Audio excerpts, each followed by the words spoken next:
Sa puso ng Zamboanga Sibugay, kilala ang bayan ng Titay sa masigla nitong komunidad ng mga magsasaka ng palay.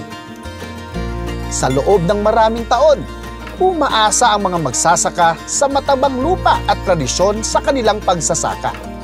Ngunit sa likod ng mga tanim na palay, may isang kwento ng inobasyon at pagsusumikap na unti-unting umaangat. Ako si Mrs. Nemia Fariolan, isa ka farmer diri sa Palomok Titay, Zamboanga Sibugay. Sugod bata pa ko, ang akong papa isa jud ka farmer.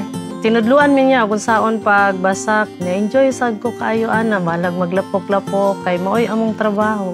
Antod na kaminyo ko, isa pug ka farmer ang akong nabana. So basakan sad ang among gitrabaho, maoy among panginabuhian. Pero pinaagi sa among pag-uma sa basakan, nakoy napahuman nga isa ka CPA, ang ikaduha engineer, ang ikatulo nako kay negosyante siya o youngest nako ipa-eskwela din nako siya kay iyang kuhaon nag-doktor iyang pangandoy. Ang kasaysayan ng pagsasaka sa Titay ay matagal nang nakaugat sa tradisyon. Ngunit si Nemia ay determinado na umangat at magbigay ng bagong perspektibo. Nagsimula siyang maghanap ng mga makabago at mas mabisang pamamaraan para maparami ang ani. Ang diskarte ng mga ginabuhat, at imanon jud ang masakan. Nya naamay magpa-meeting namo sa mga company sa medisina like Armory. Mo pud among ginasunod kay mogamit man kog produkto sa mga Syngenta like Armory. Ni-increase ang among abot og 20%. Ang obserbasyon nako sa Armory, muhatag siya og timgas nga bunga, bugat. Ang iyang abaga masudlan mo ng akong mga maintain sa basakan. Mo request Armory tea, palit og Armory tea. So madungagan pod among income kay mabugat inig timbang. Aside sa pagpa-eskwela sa mga anak, pinaagi sa paggamit nako sa Armory. Kay naka-earn man ko, nakadugang kog basakan. Ug aside ana, kaloy sa Ginoo, nakapamalit na kog ekwipo sa basakan. Nakapundar ko, nakahimo ra jud ko sa akong pangandoy nga mo palit kog mechanical dryer para bularan sa akong humay inig-ani. Nakapundar na po ko, nakahimo kog tindahan. Sa una, ibaligya pa nako akong palay. Karon ako na yung magbugas.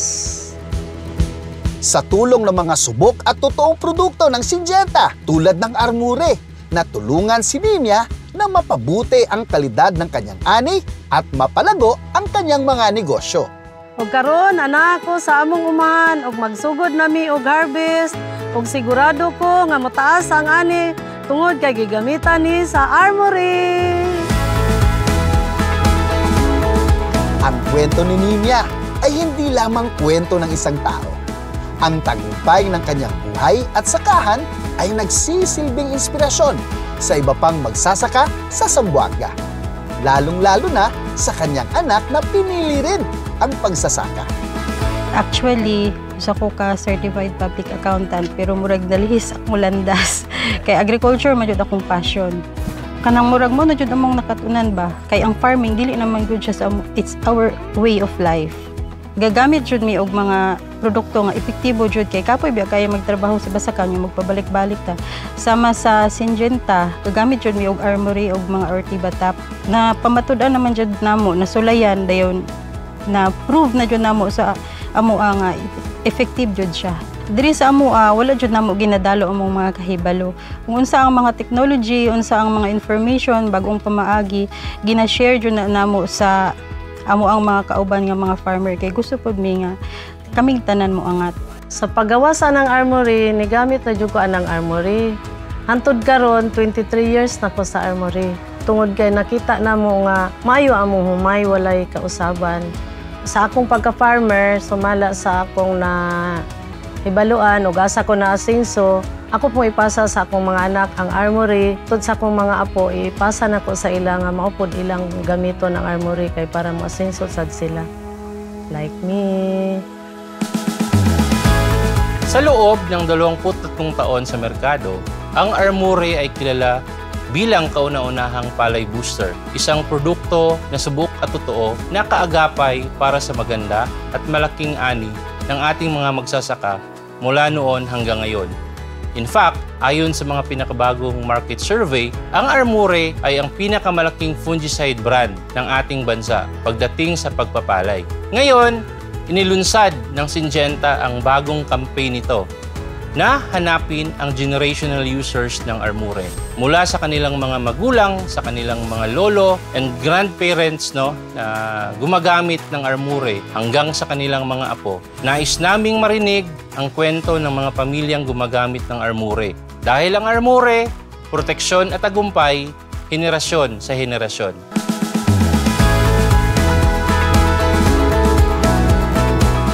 At bilang tanda ng tagumpay, nagsama-sama sila Nimya at mga kapwa magsasaka, pamilya at komunidad sa isang selebrasyon, ang Armure Harvest Festival.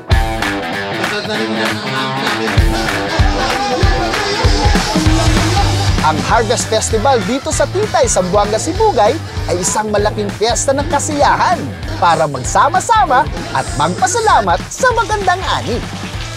Thank you, Syngenta Philippines. Daghang salamat, Armory. Daghang salamat sa Syngenta, labi na sa produkto ng Armory. Umani ng tuwa at saya kaya!